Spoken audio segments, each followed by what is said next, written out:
ஆமா கட்சி ஒருத்தர் கிடைச்சது பொண்டாட்டி ஒருத்தர் கிடைச்சது பேக் டீலிங் மாதிரி இருக்கு. ஆமா அப்படிதான் இருக்குது. எப்படி கட்சி எப்படி நான் அதான் சொல்றேன்ல, நாம் தமிழர் கட்சியோட உண்மையான ஓனர் முத்துக்குமார். அவங்க சொன்னதுனால சொல்றேன், எல்டிடிக்கு அவர் weapon supplier, main contact source தமிழ்நாட்டுக்குள்ளார அவர் தான் நம்பர் 1. இவரு ஒரு போட்டோ கூட என்ன காட்டினாங்க, முத்துக்குமார் இந்த சேர்ல உட்காந்துருக்காரு, ஒரு 20-30 பேர் நிக்கிறாங்க, அதுல கடைசி ஆளா இப்படி கை கட்டிட்டு நிக்கிறாங்க, யாரா அவன் கேட்டா சீமானுங்கிறாங்க. அப்படி வச்சிருந்த ஆளு ஓகே.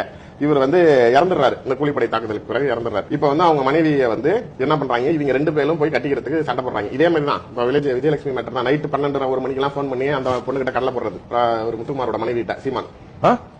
அவன் சாட்டை திருமணம் நேரா போய் அவங்க அப்பா கிட்டே, அதாவது அந்த பொண்ணோட அப்பா கிட்டே போய் நாளைக்கு மறுமணம் பண்ணி கொடுங்க. அவர் பெரிய ஏதாவது தியாக வாழ்க்கை பண்ணிட்டேன், நான் மறுமணம் பண்ணது அவர் அப்படியே பெரிய தியாகம் பண்ணானா. வாயில அசிங்கமா இவருதான் மானஸ்தன். வணக்கம். மானஸ்தனா? மூஞ்சி பார்த்தா அப்படி தெரியலையே. பேர் வைக்கும் போது குப்புறப்படுத்திருந்தாரு, வச்சதுக்கு அப்புறம் தான் மூஞ்சி பாத்துருக்காங்க. மனைவி பேர்ல சொத்துக்கள் வாங்கி வச்சிருந்தப்ப சொத்தை சாட்டை துறைமுருகன் டேக் ஓவர் பண்ணிட்டா, அப்படி கச்சா சீமான் எடுத்துக்கிட்டா. அப்படி இதுல இன்னும் இந்த சாட்டை துறைமுருகன் பண்ண அடுத்த திட்டு வேலைகள் என்ன அப்படின்னா, அவங்க முத்துக்குமாரோட மனைவி பிரெக்னெண்டா இருந்தாங்க. அவர் இறந்ததுக்கு அப்புறம் பெரிய தியாகம் இல்லமா, ஒரு பிரெண்டா தெரிஞ்சிருக்கு. அதே முடியும். நீங்க அதுக்குள்ள அவ்வளவு பில்டப்லாம் இல்ல, சாப்டர் வேற. நீங்க சீமானுக்கு பிறந்த பிள்ளைக்கு பேர் என்ன தெரியுமா? பையன் பேரு இறந்து போனவர். உனக்கு பிறக்க போற பிள்ளைக்கு நீ நாளைக்கு அவர் பேரை வச்சு அவர் மாதிரியா வளர்க்க தெரிஞ்ச நாய்ங்க. முத்துக்குமாரோடைய வயிற்றுல இருக்க பிள்ளைய உனக்கு முத்துக்குமார் மேல மரியாதை இருந்தா அந்த பிள்ளைய வளர்த்து மறுமணம் செஞ்சேன் தியாக பற்றி பேசினா மனைவியும் பிள்ளையும் சேர்த்து பார்த்துருந்தா நீ யோகின. வயிற்றுல இருக்க பிள்ளைய கருவ கலைன்னு சொல்லி கட்டாயப்பட்டு கருவ கழிச்சிட்டாங்க. வயிற்றுல முத்துக்குமாரோடைய வம்சமே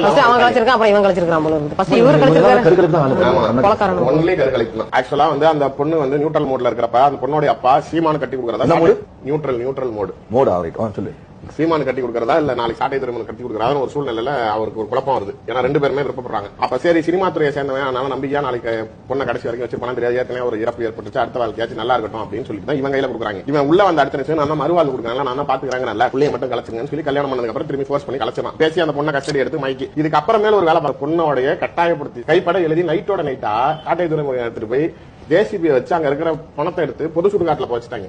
அப்படிப்பட்ட அயோக்கியனா அவன். அதாவது கூலிப்படை வச்சு ஆளை போட்டு தள்ளிட்டீங்க, கட்சியே ஒருத்தர் டேக் ஓவர் பண்ணிட்டீங்க, சொத்து பொண்டாட்டி பேர்ல இருக்கிறனால நல்ல மாதிரி மறுவாழ்வு தரேன் தியாக வாழ்க்கை பேசிட்டு அந்த பொண்ணையும் கட்டிக்கிட்டு நாளைக்கு பிள்ளைய பத்தா நாளைக்கு அப்பாவோட சொத்து நாளைக்கு பிள்ளைக்கு போயிரும் சொல்லி அழகா கருவியும் கழிச்சிட்டு. ஆமா அதானே லாஜிக். நம்ம படத்துல பாக்குற மாதிரி அந்த படம் அப்ப நான் டைரக்டர் தானே. அதை விட ஹைலைட் நீங்க கண்ணாடி பசங்க இருக்காங்க. நாம் தமிழர் கட்சியோட நாளைக்கு அடையாளமாக தமிழீழ போராளியா பிரபாகரனுடைய நிழல் நான் அவன் தம்பி அப்படின்னு நீ பில்டப் பண்றதெல்லாம் எடுபடணும்னா அவருடைய அடையாளத்தை மறைக்கணும்னு சொல்லிட்டு பணத்தை கூட நாளைக்கு விட்டு வைக்காம எடுத்த புனந்தினி பசங்க. அவன் சிம்பிளா ஒரு பதில் சொன்னான். என்ன? உங்க அக்காவை நான் வச்சுக்கிறேன், என் பேக்கரியை வேணா நீ வச்சுக்க. அதுக்கு நீ என்ன சொன்ன? பட் அந்த டீலிங் எனக்கு ரொம்ப பிடிச்சிருந்துச்சு, ஒத்துக்கிட்டேன். என்னாச்சு? இல்ல நீ ஏன் இவ்வளவு கேவலமா இருக்கேன்னு சொல்ல வர்ற, ஒத்துக்கிறேன்.